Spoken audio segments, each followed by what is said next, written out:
Ok, irmãos, mais uma vez estamos aqui juntos para estudarmos juntos e aprendermos juntos da palavra de Deus. Na semana passada nós falamos sobre, ou melhor dizendo, nós estamos estudando sobre doutrinas. Na Escola Bíblica Dominical, estamos falando sobre a importância da doutrina, porque é a doutrina que fundamenta as nossas crenças e as nossas crenças determinam a nossa vida. Sem que percebamos, nós vivemos de acordo com aquilo que nós acreditamos. Se nós acreditamos em coisas erradas, nós vamos viver de maneira errada. Se nós acreditamos de maneira correta, nós vamos viver de maneira correta. Crenças determinam a nossa vida.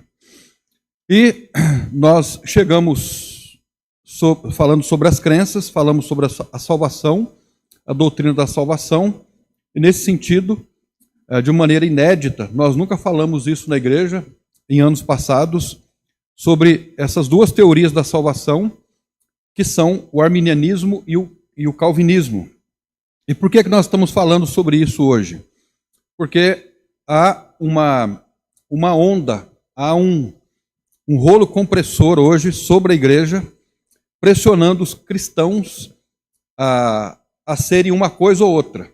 Se você nunca foi abordado por alguém para que você seja um calvinista ou um arminiano, você vai chegar esse dia. Então nós estamos como igreja nos posicionando em relação a isso, porque eu acredito que nós não precisamos deste rótulo, nós não precisamos carregar o rótulo de arminianos e nem de calvinistas. E também, quando nós falamos assim, eu não sou nem uma coisa e nem outra, eu sou um cristão. E aí você é taxado de orgulhoso, né? Você não pode dizer isso, você precisa ser uma coisa ou outra. E na verdade nós não precisamos, biblicamente falando, nos enquadrar como arminianos e nem como calvinistas, e nem por isso nós somos orgulhosos, porque Paulo, por exemplo, não era nem uma coisa nem outra, e no entanto, não era alguém orgulhoso. Os cristãos que viveram até o 15º século não eram nem uma coisa nem outra, e, no entanto, não foram também orgulhosos. Então, hoje, se Deus permitir e ajudar, nós vamos encerrar esse assunto para darmos continuidade ao assunto sobre doutrina na semana que vem, quando abordaremos um outro tema dentro dessa questão doutrinária. Vamos orar, irmãos, para que o Espírito de Deus possa guiar as nossas mentes, para que nós possamos desenvolver um raciocínio lógico, bíblico, teológico, e que haja um ganho, né, para cada um de nós. Vamos orar, então, nesse momento, pedindo a graça de Deus, que o Espírito de Deus possa nos ajudar a entender a sua palavra. Senhor nosso Deus e nosso Pai, nós oramos nesse momento, em nome do Senhor Jesus Cristo, agradecidos pela oportunidade de nos expor a tua palavra. Ela mesma nos diz que ela é martelo que esmiuça a penha. A palavra de Deus, ela esmiuça todos os conceitos humanos, todas as filosofias humanas, e ela nos ajuda a vivermos de acordo com a tua vontade. Eu quero agradecer ao Senhor pelos irmãos que estão aqui nesta manhã, agradecer também àqueles que não puderam vir, foram impedidos de virem, mas que estão acompanhando pela internet. Agradecer àqueles que moram em outros municípios e que estão acompanhando conosco, que a graça do Senhor esteja com todos, que haja um aprendizado, que haja um alimento para a alma, para o espírito, de maneira que, ao final deste estudo, nós possamos dizer: estou alimentado, estou satisfeito, eu entendi o que eu não entendia, eu louvo ao Senhor pelo conhecimento. Que nós possamos pensar assim. Ajuda-nos, é o que nós te pedimos, no nome de Jesus Cristo. Amém. Na semana passada, então, eu quero só fazer uma revisão bem rápida. Nós falamos sobre os pontos do calvinismo e, consequentemente, do arminianismo. O primeiro deles é a depravação total, né, que o conceito calvinista de depravação é que o homem não é capaz de crer. Depois nós falamos sobre a eleição incondicional. Na visão calvinista, o Senhor Jesus Cristo morreu para alguns e não para todos. E aqui, no estudo que nós temos aqui, nós temos recortes de pessoas estudiosas nessa área. A quem interessar, depois eu posso fornecer uma cópia, ou eu posso enviar o arquivo em PDF ou coisas assim. Depois nós falamos sobre a expiação, aliás, a eleição incondicional, né, no sentido de que Deus escolhe as pessoas que Ele quer salvar, Ele elege as pessoas. Na verdade, elas são pré-ordenadas à salvação, como diz Palmer, um estudioso dessa doutrina. A expiação limitada, o que significa que o Senhor Jesus Cristo morreu somente para alguns, Ele não morreu para todos. A graça irresistível e, por fim, a perseverança dos santos. Esses são os pontos do calvinismo que nós comentamos na semana passada. E aí nós iniciamos fazendo alguns apontamentos sobre a teologia calvinista. É importante nós entendermos, irmãos, esse é um raciocínio interessante. A teologia é um estudo de Deus. Uma pessoa pode ter uma teologia totalmente errada. Ela pode fazer um estudo de Deus totalmente errado. Então, a teologia é falha. A teologia é humana. É um estudo do homem sobre Deus. Por exemplo, vamos pensar assim, que religiões com as quais nós discordamos. Não estamos fazendo juízo de valor sobre nenhuma religião. Mas religiões que diferem de nós têm a sua teologia. Por exemplo, as religiões afros, elas têm uma teologia, elas têm o seu estudo sobre Deus. Nós não concordamos com a Igreja Católica. A Igreja Católica tem uma teologia. Os espíritas kardecistas, que fazem parte de um movimento com o qual nós não concordamos, eles também têm a sua teologia, ok? Até mesmo os hindus, as religiões lá da Índia, o shintoísmo, o hinduísmo, essas religiões com as quais nós não concordamos, eles também têm a sua teologia. Agora, existe uma diferença entre teologia e revelação. A revelação de Deus é perfeita, a teologia não é perfeita. Até mesmo a teologia cristã, ela ganha interpretações diferentes, ela ganha contornos diferentes na medida que há um entendimento melhor a respeito de algum assunto. Por exemplo, dentro da teologia escatológica da volta de Jesus, o estudo sobre a volta de Jesus, nos dias de hoje, há um melhor e um maior entendimento sobre a escatologia do que já houve na história. Na medida que o tempo passa, na medida que o tempo se desenvolve, há uma melhor compreensão. Então, nós falamos que a teologia calvinista está baseada na compreensão agostiniana da soberania de Deus. E é preciso nós também raciocinarmos que Agostinho, ele foi considerado, é considerado um santo para a Igreja Católica. Existem algumas questões que são levantadas sobre ele.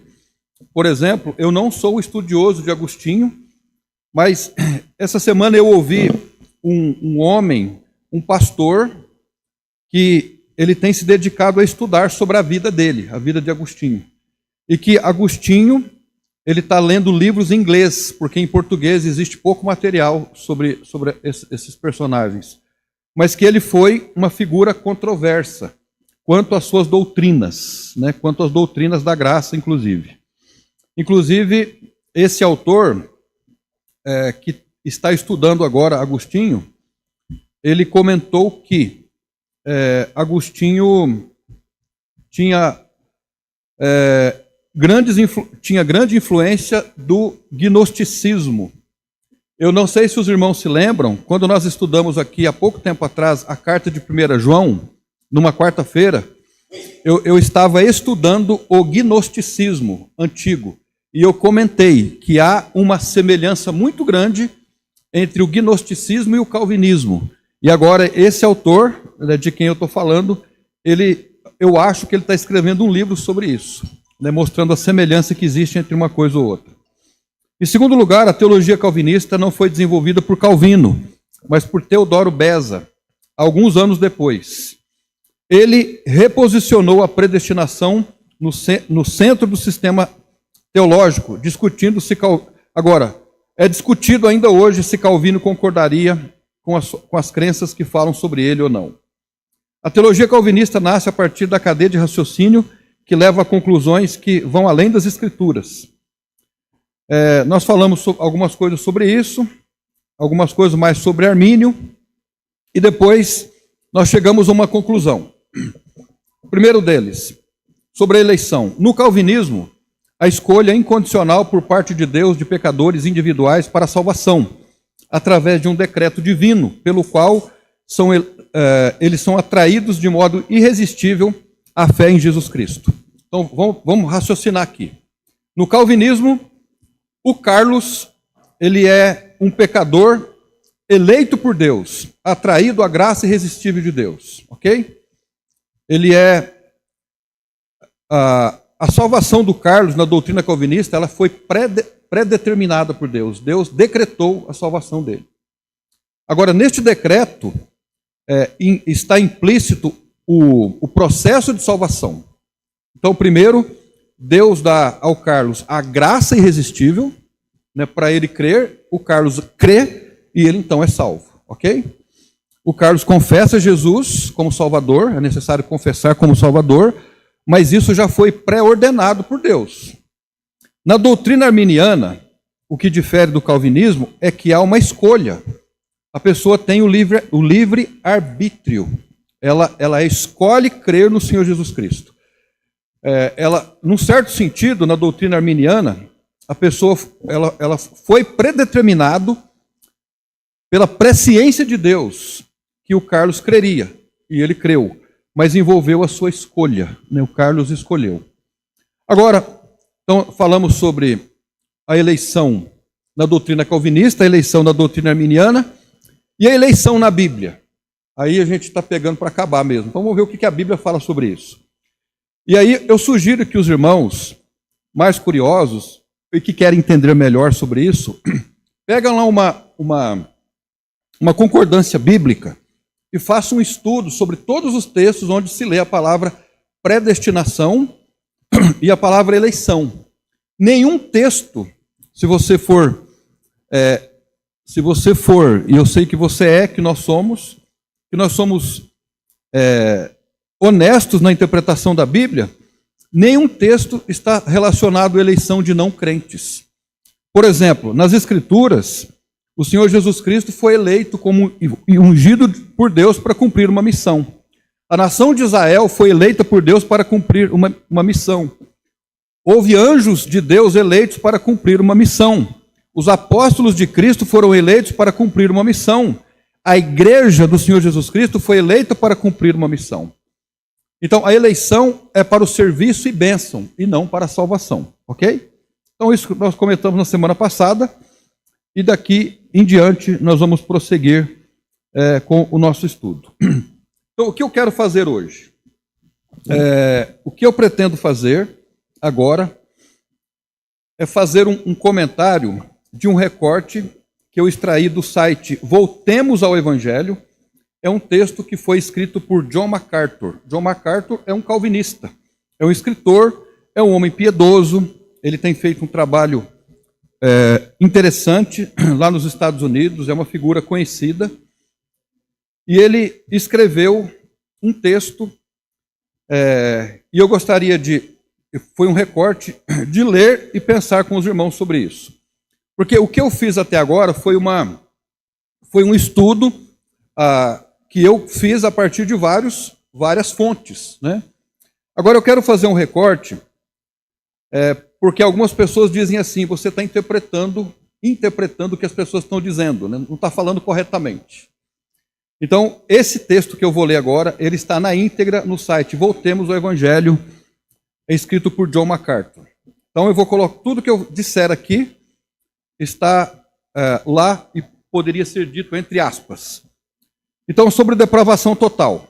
O calvinismo destaca que o homem é depravado de tal forma que é incapaz de tomar a decisão de confiar em Deus, sem que o coração seja anteriormente mudado com a graça de Deus, para que então creia e tenha necessária disposição para acreditar. Então, é assim que acredita um calvinista. Ele acredita que o homem é depravado de tal maneira que ele é incapaz de tomar uma decisão. O calvinista diz assim: O Rui, taxei você de Rui. O Rubens, ele é um morto espiritual. E um morto espiritual, ele não consegue responder à voz do Espírito Santo. Então, primeiro, ele é totalmente depravado. Ele precisa que uma graça entre nele para que ele depois possa acreditar. Aí, os arminianos destacam que a humanidade é depravada e corrupta, mas que são capazes de desenvolver o impulso decisivo de acreditar em Deus com a ausência divina abrangente de que Deus está para todos. Então, aqui é a definição de John MacArthur. Ele concorda que o homem é totalmente depravado, ele fala sobre o arminianismo, e que o homem, ele acredita em Deus sem assistência divina. Agora aqui eu faço um comentário, isso não é verdade. O arminiano não acredita assim. E nós também não acreditamos. Quando você creu no Evangelho, você foi assistido pelo Espírito Santo. Então você foi convencido pelo Espírito Santo. Agora, deixa eu ressaltar isso. Isso aqui está lá no texto, voltemos ao Evangelho de John MacArthur. John MacArthur é um homem de Deus? Sim. É um homem piedoso? Sim. Só que quando ele faz essa afirmação de que o homem crê sem assistência de Deus, um arminiano não pensa assim. Os irmãos estão entendendo o que eu estou dizendo? E nós também não pensamos assim. No dia que nós cremos no Evangelho, nós somos convencidos pelo Espírito Santo. Ok? Então nós estamos fazendo comentários. Segundo, a eleição. Eu estou lendo aqui um texto dele, de MacArthur. Calvinistas dizem que somos escolhidos. Deus escolhe incondicionalmente aqueles que misericordiosamente traz a fé e outros que serão deixados em rebelião. Isso é o que eles dizem. Os calvinistas são escolhidos incondicionalmente pela misericórdia de Deus. Então, na semana passada, eu fiz essa afirmação e depois alguém comentou que isso não é verdade, mas é incondicionalmente, ou seja, independente do que a pessoa pensa, ela é eleita por Deus. Os arminianos dizem que Deus nos escolheu, eleitos para a salvação, todos aqueles que ele sabia que previamente iriam acreditar, através de fé e vontade. Nesses indivíduos, Deus não produz fé, apenas reconhece a fé que já teriam. Então, o que ele acredita, o que os calvinistas acreditam, de acordo com MacArthur, é que todos nós já temos uma fé salvadora dentro de nós. Nós já temos o impulso para acreditar em Jesus. E quando nós somos expostos ao Evangelho, essa fé está em nós, não está necessariamente numa graça irresistível de Deus.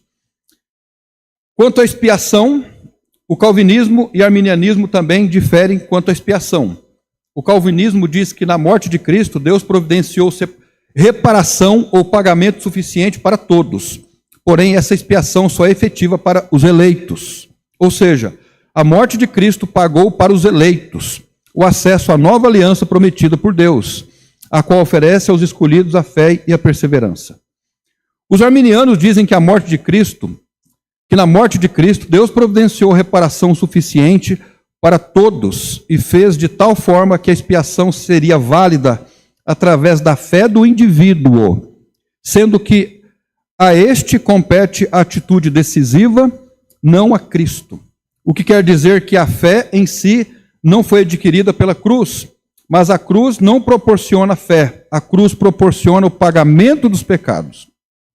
O homem precisa desejar aquilo que a cruz oferece, ou seja, o perdão dos pecados.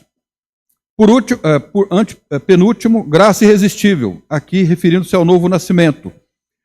Calvinista diz que o novo nascimento é a ação de Deus em nossos corações e traz o desejo da fé que salva. Os arminianos dizem que o novo nascimento é a resposta de Deus à fé humana que deseja a salvação. E por fim, a perseverança dos santos, que é a doutrina que afirma que aqueles que são salvos para sempre. Agora, fazendo aqui já uma conclusão daqui a pouco eu vou fazer um comentário sobre isso. Ainda sobre John MacArthur. Calvinistas e arminianos entendem de forma diferente como nos movemos da condição de descrença para um coração cheio de Cristo. Calvinistas acreditam que Deus tem que produzir em nós o desejo irresistível por Cristo. Arminianos acreditam que eles mesmos precisam produzir o desejo por Cristo. Então, eu acredito que as duas proposições estão erradas. Então, os calvinistas acreditam que Deus produz em nós o desejo irresistível. E aí eu faço uma pergunta: nós podemos resistir o desejo de Deus em nos salvar? Sem estudo, o que nos vem à mente? Nós podemos resistir ou não? Podemos. Então essa proposição para mim está equivocada, porque nós podemos resistir. Nós podemos fazer uma averiguação, passar pelo escrutínio, pelo nosso próprio escrutínio, a doutrina. Eu fui confrontado com o Evangelho aos 14 anos de idade. 14 anos de idade. Até os 18 anos eu resisti. E eu sabia que estava resistindo, porque eu sabia o que eu teria que perder caso eu me tornasse um crente. Foi assim com você também? Ou não? Pode falar, Carlos. No caso, quando a gente resiste ao Evangelho, o Espírito Santo tem que trabalhar em nós. Nós podemos resistir. A pessoa é cega. Quando a pessoa está em outra religião, ou ela assim está numa religião evangélica, entre aspas, também ela pode estar cega, né? E o Espírito Santo não trabalhou no coração dela ainda para aceitar, para ser regenerada, certo? Então, a pessoa pode falar: eu não quero, eu vou ficar aqui do jeito que eu estou, eu não quero, meu coração está duro. Só que o Espírito Santo trabalha para mudar, para convencer a pessoa, da pessoa aceitar a Cristo e ser regenerado, correto? Ou não? Sim, tá certo. Então, só que daí essa cegueira pode ser uma resistência? Não sei se eu fui claro. Se ele está lá, não adorar imagens, beleza, está lá na Bíblia, está claro.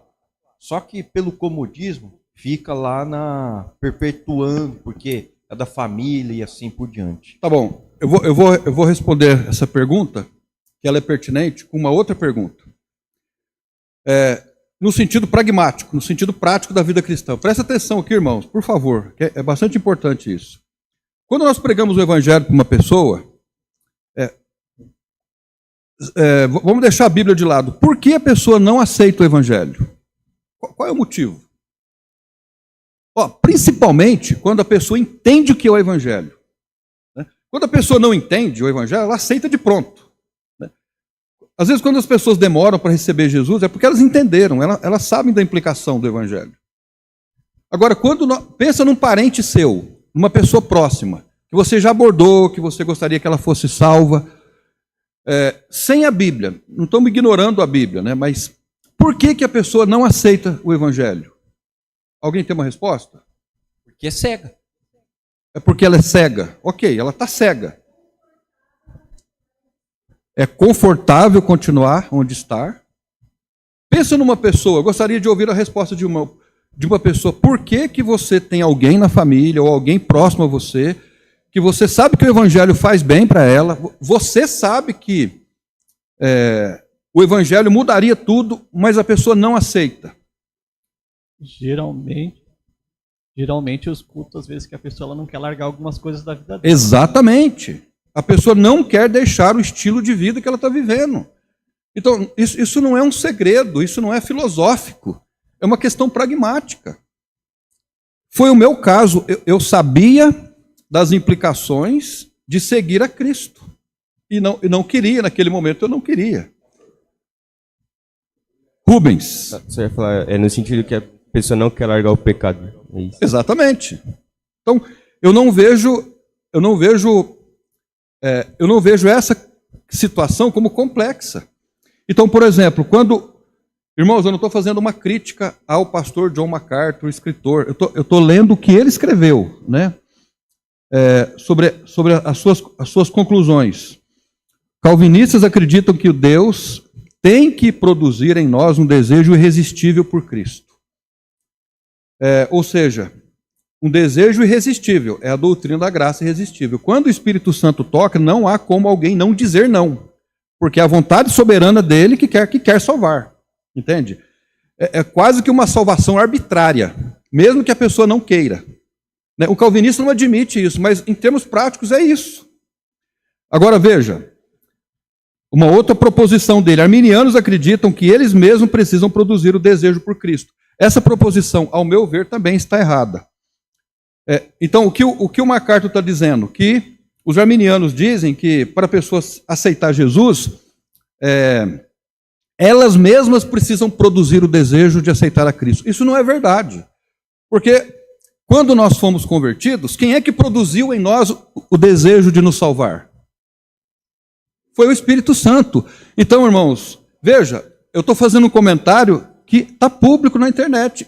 E nós não concordamos com isso. Nem sobre o que diz com os arminianos, nem sobre os calvinistas.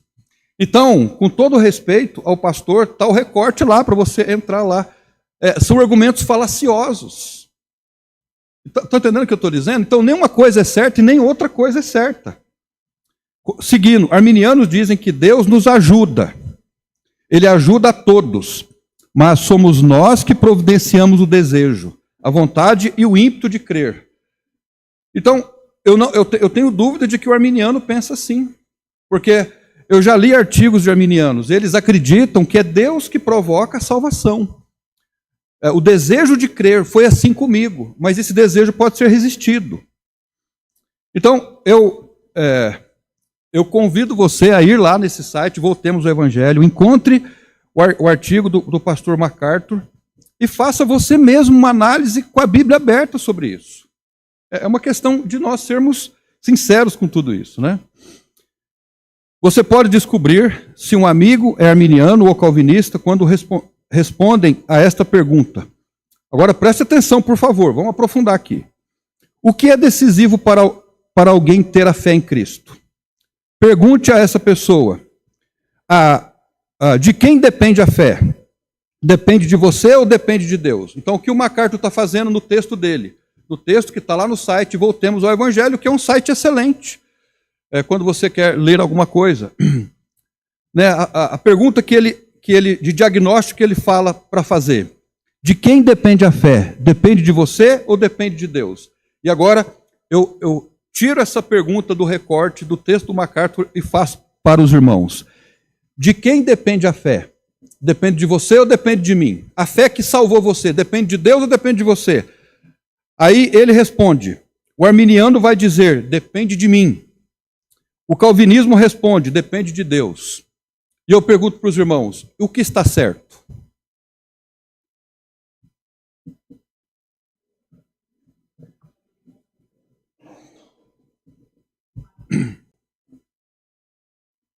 Então, porque veja bem, nós vamos falar assim, o Sérgio foi salvo.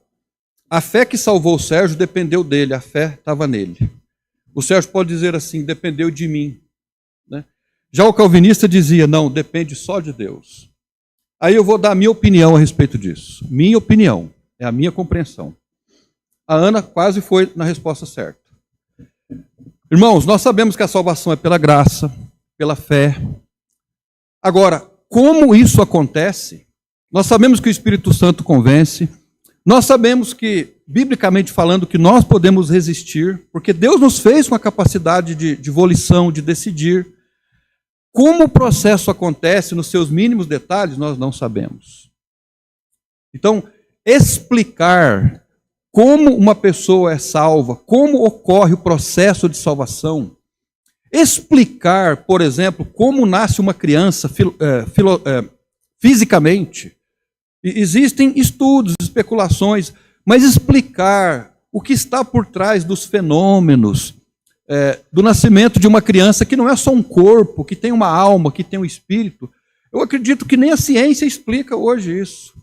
Explicar o processo de salvação não nos cabe explicar tudo. Entende? Os irmãos estão entendendo? Como tudo acontece, se a fé veio primeiro, se a adoção veio primeiro, se a eleição cabe aqui. Isso a gente não consegue entender. Agora, a Bíblia é um livro lacônico, ela não dá todas as respostas. Nós não precisamos nos preocupar com aquilo que a Bíblia não responde. Agora, eu estou falando da minha opinião. Uma coisa eu sei: calvinismo não é resposta. O arminianismo não é resposta. Então nós não temos todas as respostas na Bíblia. Mas essas teorias não respondem aquilo que as pessoas querem que elas respondam. Estou brabo, né? Os irmãos estão entendendo o raciocínio? Está difícil de entender essas coisas? Ok. Então agora nós vamos para alguns textos que ficou para trás para nós discutirmos, que não deu tempo, e nós vamos terminar aqui. Vamos para Gálatas capítulo 4, versículo 24. Eu espero que eu termine hoje, né? Gálatas 4, 24.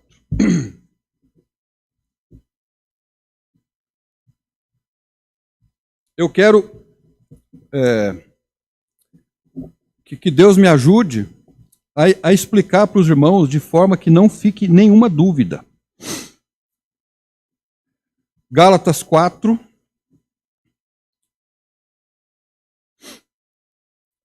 Agora, abra sua Bíblia em Gálatas 4 e preste atenção, por favor, aqui. Quem escreveu a carta aos Gálatas? Paulo. Paulo escreveu com que propósito? Porque ele escreveu uma carta às igrejas. Não era uma igreja só, eram as igrejas da Galácia. Eram várias comunidades.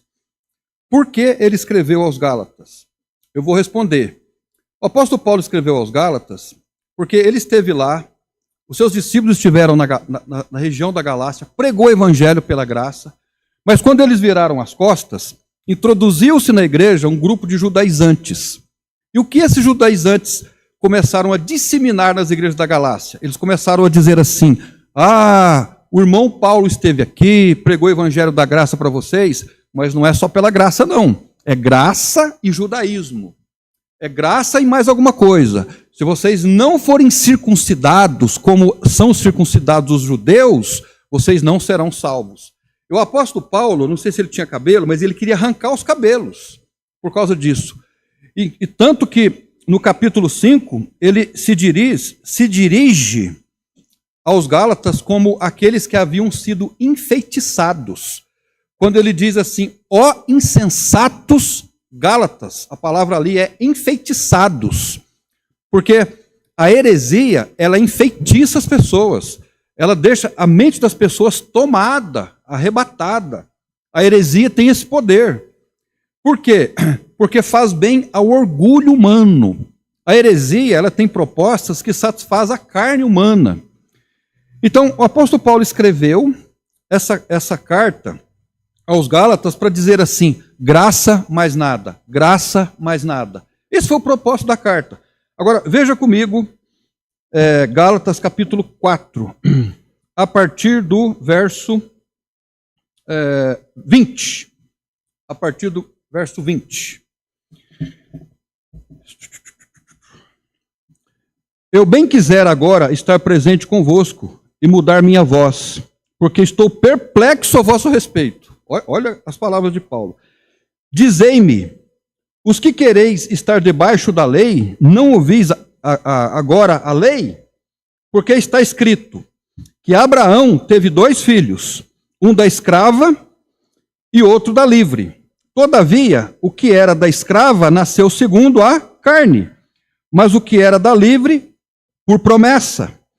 Agora veja aqui o verso 24. O que se entende por alegoria. Veja, o que se entende por alegoria. Porque são 2 alianças.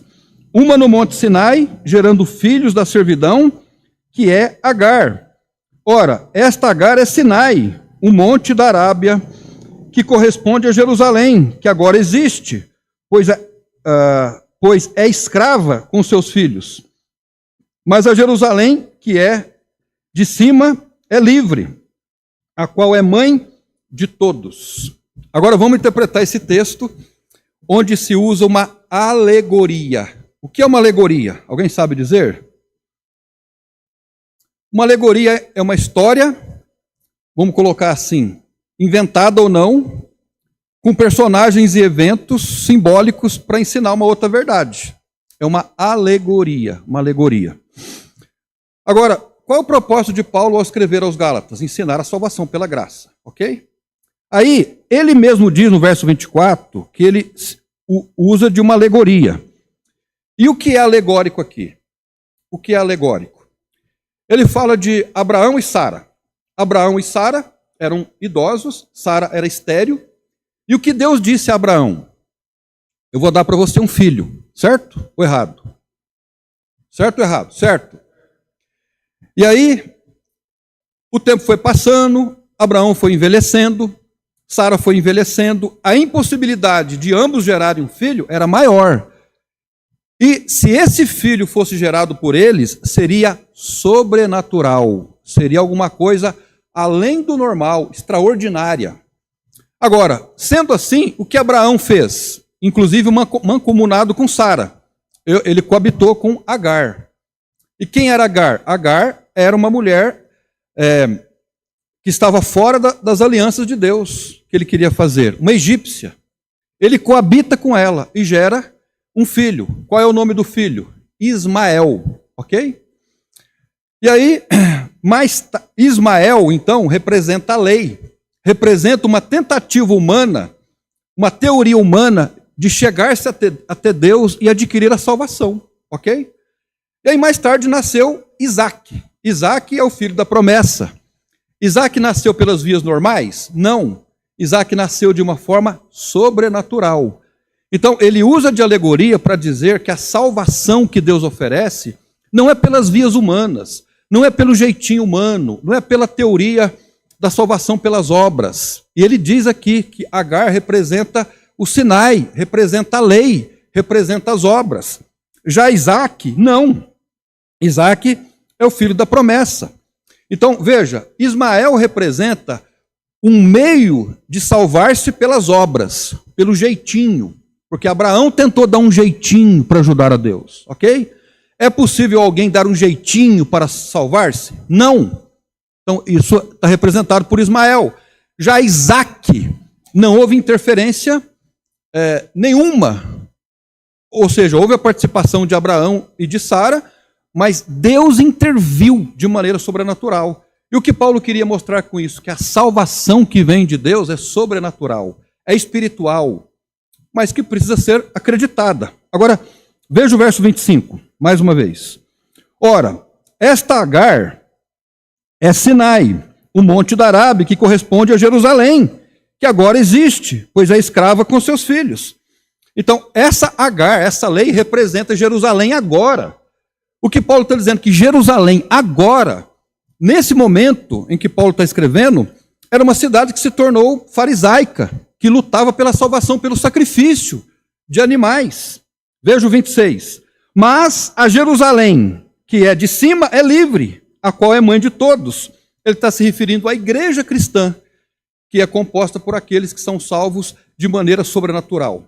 Eu consegui explicar isso, essa alegoria? Foi difícil de entender? Não, não foi difícil. Em palavras mais simples.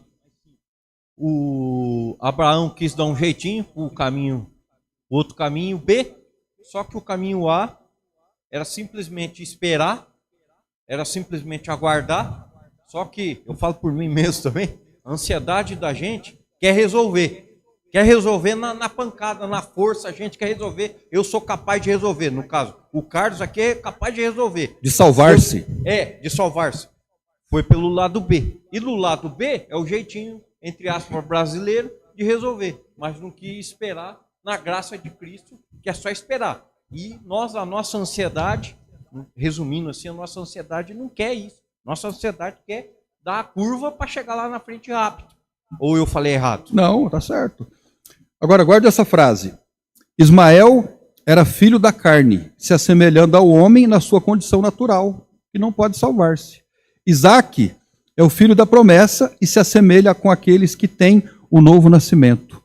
E Paulo então, usou Isaac e Ismael para mostrarem que a salvação é pela graça, é pelo sobrenatural, é divino, vem de Deus. Ok? Agora, vamos para o texto que talvez seja mais discutido. Romanos capítulo 9. Romanos 9. Romanos 9. Estão comigo? Romanos 9, versículo 6. Agora preste atenção aqui, é importante nós entendermos o contexto.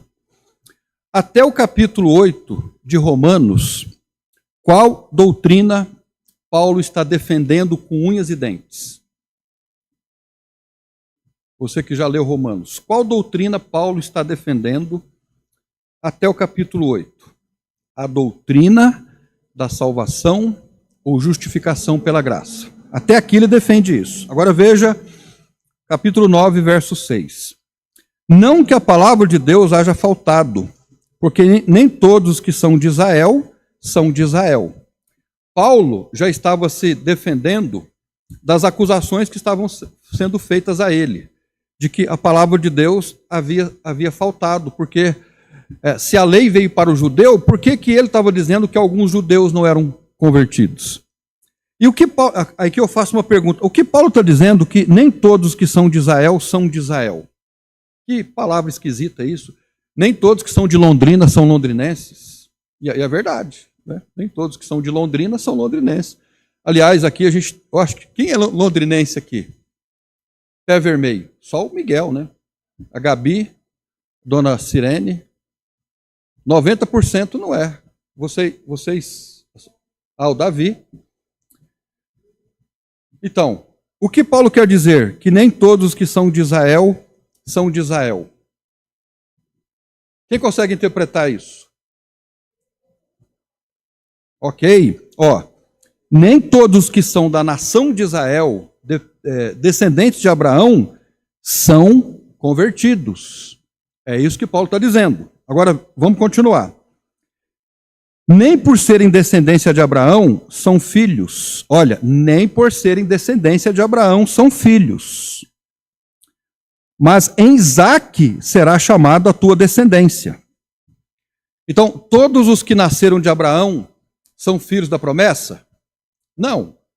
Só os que descendem de Isaque, certo? Veja o que ele está dizendo. Nem por serem descendência de Abraão são todos filhos. Mas em Isaque será chamada a tua descendência. Vou repetir. Nem por serem descendência de Abraão são filhos, mas não está falando de filhos no sentido de salvação. São filhos da promessa. Mas em Isaque será chamada a tua descendência. Aqui está falando de maneira natural. Isto é, não são os filhos da carne que são os filhos de Deus, mas os filhos da promessa são contados como descendência. Porque a palavra da promessa é esta. Porque por este tempo virei e Sara terá um filho sobrenatural. Agora, eu faço uma pergunta, irmãos. Paulo aqui está falando por alegoria? O que você acha?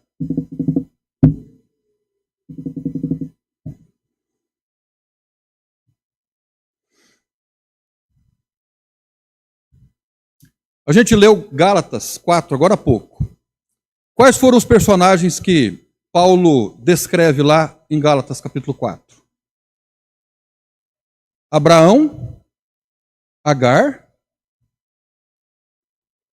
Sara, quem mais? Isaac e Ismael. Não são os mesmos personagens? Lá ele não usou a palavra alegoria? Ele não está fazendo uma alegoria para explicar que Isaac representa, veja, Isaac representa uma salvação sobrenatural, divina, pela graça de Deus. Ismael representa a lei, veio de Agar. Os irmãos estão entendendo o raciocínio? Ok. Então, a pergunta é, Paulo está usando de alegoria nesses versículos que nós lemos? Sim. Ele só não usa a palavra alegoria aqui, que ele usou lá em Gálatas, mas é a mesma alegoria. O argumento é o mesmo. Agora, veja o versículo 10. E não somente esta, mas também Rebeca. Olha o que o negócio vai ficando difícil agora. quando concebeu de Isaque, nosso pai.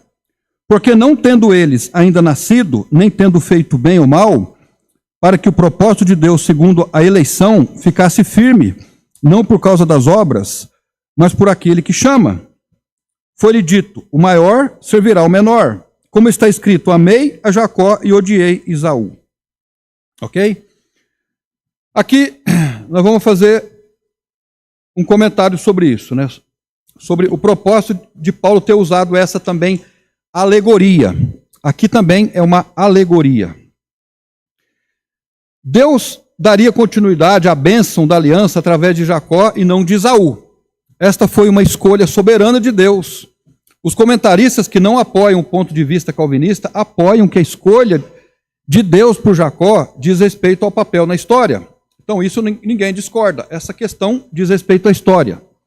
No entanto, Paulo vai mais fundo e mais uma vez ele usa a alegoria para mostrar que Deus salva somente pela graça e não somente pelas obras. No curso natural, Esaú deveria ter recebido a bênção por ser um filho mais velho e primogênito, mas ele foi colocado de lado em favor de seu irmão mais novo.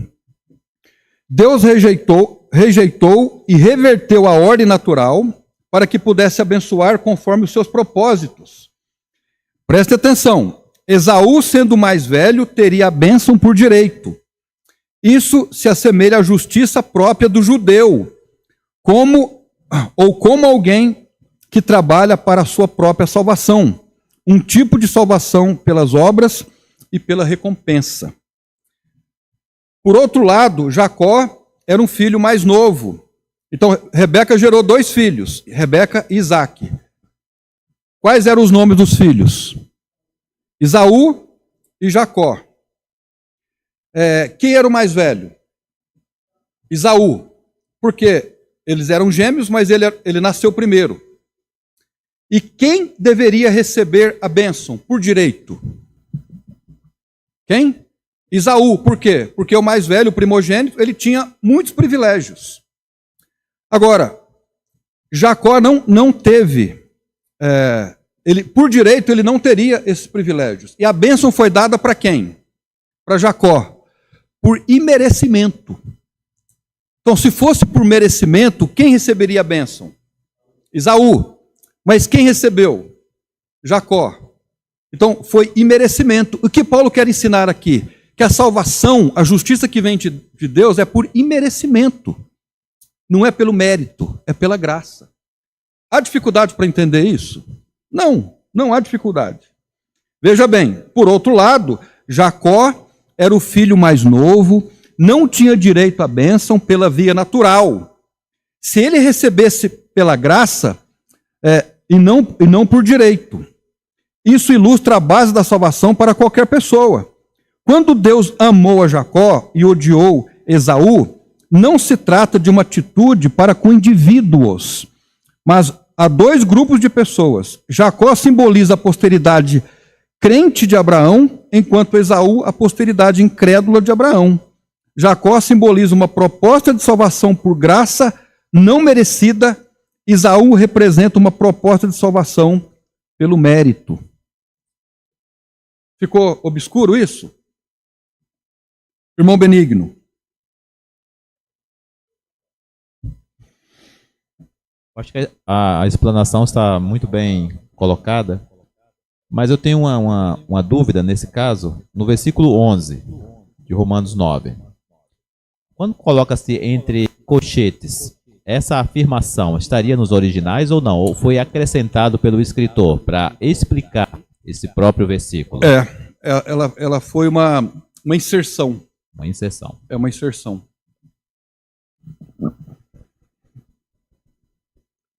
Alguém tem uma dúvida? Eu gostaria que os irmãos falassem para ver se eu estou conseguindo me comunicar. Então, revisando, Jacó e Esaú foram usados como alegoria para explicar que a salvação é pela graça.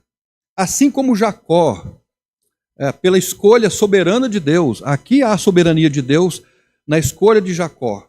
Mas você lê nesse texto que Jacó foi eleito soberanamente para a salvação ou ele foi eleito para formar uma nação?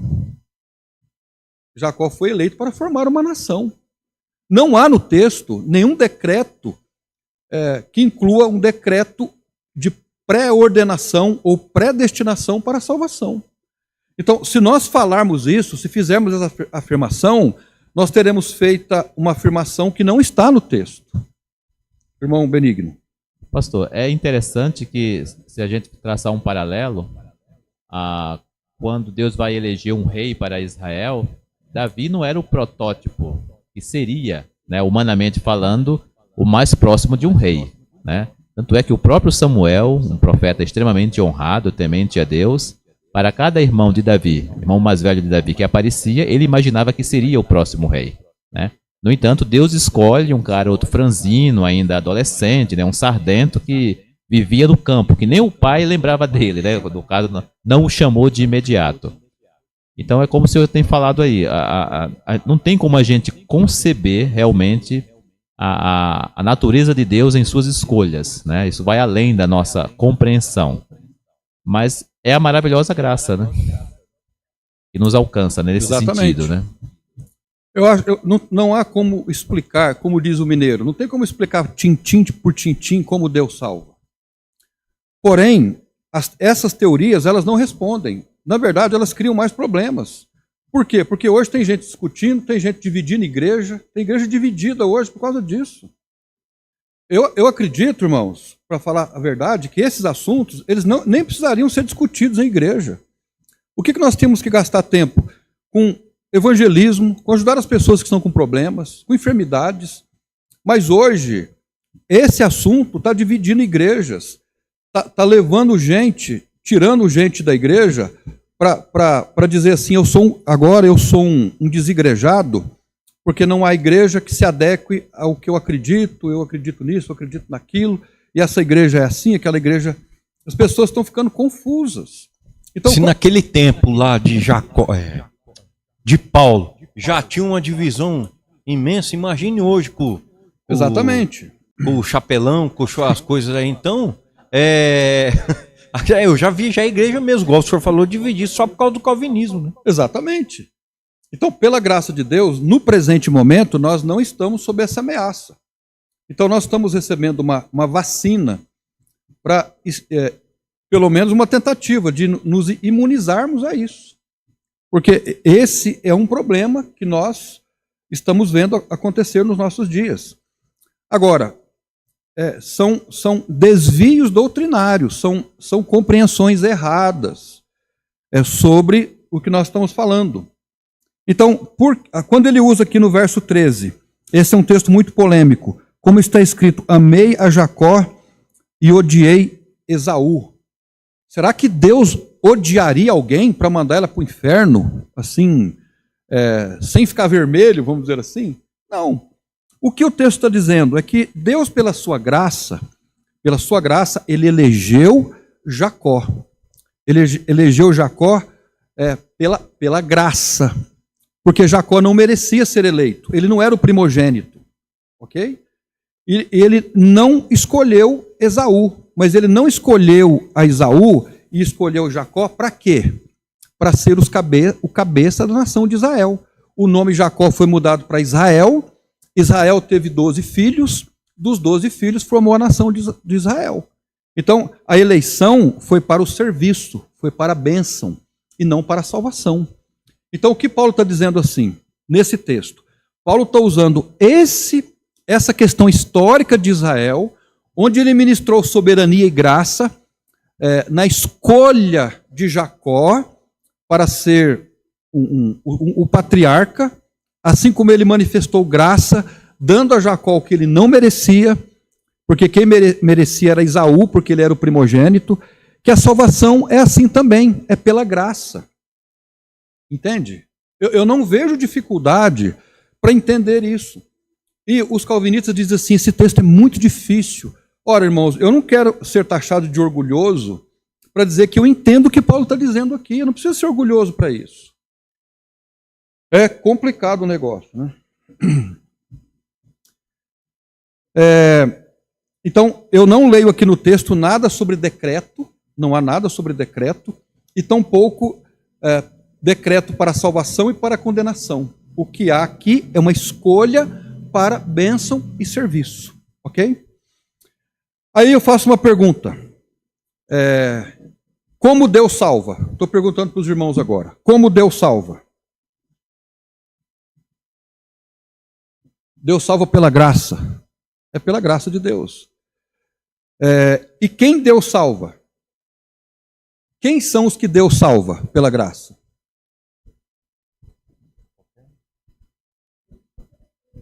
Os que se achegam a Ele. Exatamente. Essa é a resposta bíblica. Os que creem.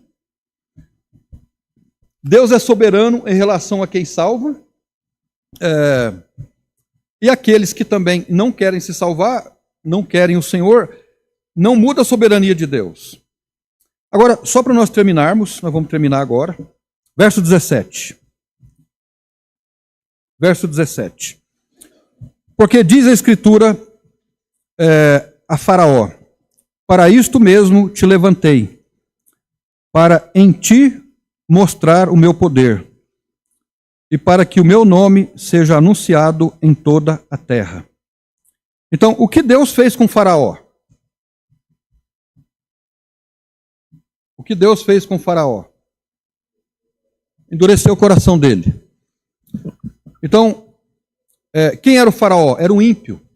Era o ímpio que já estava obstinado. Né? Já estava obstinado. Agora, Deus, vamos ser honestos, Deus endureceu o coração de Faraó para quê? Em relação a quê? A liberar o povo do Israel. Okay. Então, o endurecimento que Deus colocou no coração de Faraó foi para que ele não deixasse o povo ir. Está escrito no texto, aqui ou lá, no Êxodo, que Deus endureceu o coração de Faraó para que ele não cresce lá atrás no javeísmo? Está escrito isso? Não. Ele foi endurecido em relação a não deixar o povo ir. Ok? Isso é honestidade com o texto. E tem uma outra coisa aqui em relação a isso. Existem pessoas que Deus proporcionou a desgraça delas, vamos colocar nesses termos, porque se endureceram contra ele. Como, por exemplo, deixa eu ler para os irmãos um texto.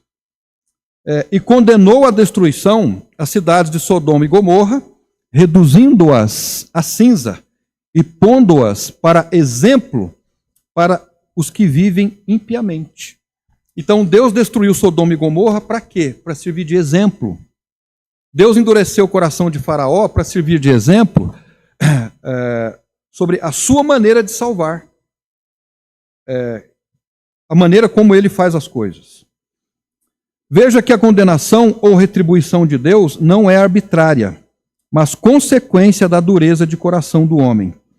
A soberania de Deus não é como o rolo compressor que elege e predetermina homens a pecar como se fossem máquinas forçadas por um destino predeterminado, obrigados a colher as consequências de um mal do qual não eram primeiramente responsáveis. A soberania de Deus o faz ter misericórdia daqueles que creem e endurecer aqueles que decidem permanecer na incredulidade. Ninguém pode impor o contrário a isso. Pensar de modo diferente disso é tão tolo como o vaso dar ordem ao oleiro, que é uma outra figura que ele usa aqui. Agora, resumindo, Deus é soberano? Ele faz o que ele quer? Ele faz o que ele quer. Ele escolhe quem ele quer. E o fato de uma pessoa morrer e ir para o inferno, porque decidiu aquilo, não abala a soberania de Deus. Na sua soberania, Deus escolheu dar ao homem livre-arbítrio, para ele escolher ou não crer no Evangelho. Não há dificuldade para crer nisso.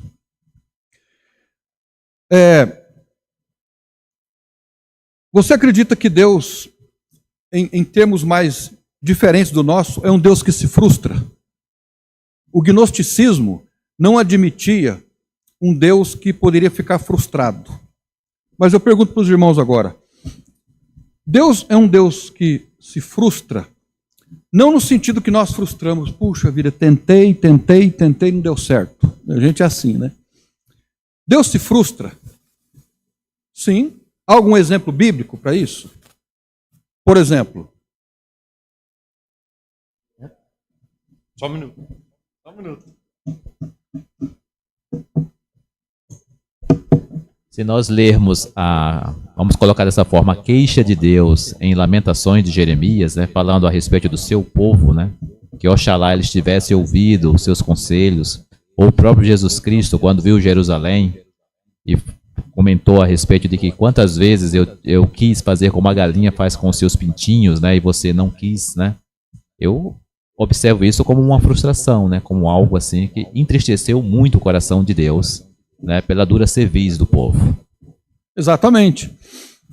Quando Deus percebe, por exemplo, antes do dilúvio, a corrupção generalizada, o texto diz que arrependeu-se Deus de ter feito o homem, né? Agora, o arrependimento de Deus não é o mesmo que o nosso. Aquela palavra diz que Deus mudou o jeito de trabalhar, né? Ou seja, agora, na mente dele ele já sabia que ele mudaria? Já, porque Deus é presciente, ele sabe de todas as coisas. Então, irmãos, as coisas são assim, elas são simples. Não precisa a gente complicar. A gente pode falar que é 880? Ou é ou não é? Não, acho que não. Eu acho que a interpretação bíblica, ela é ponderada, né? Nós que somos 880, a gente que vai para os extremos, né? A interpretação bíblica não, ela é clara, objetiva, ponderada, equilibrada. Irmão Ademir.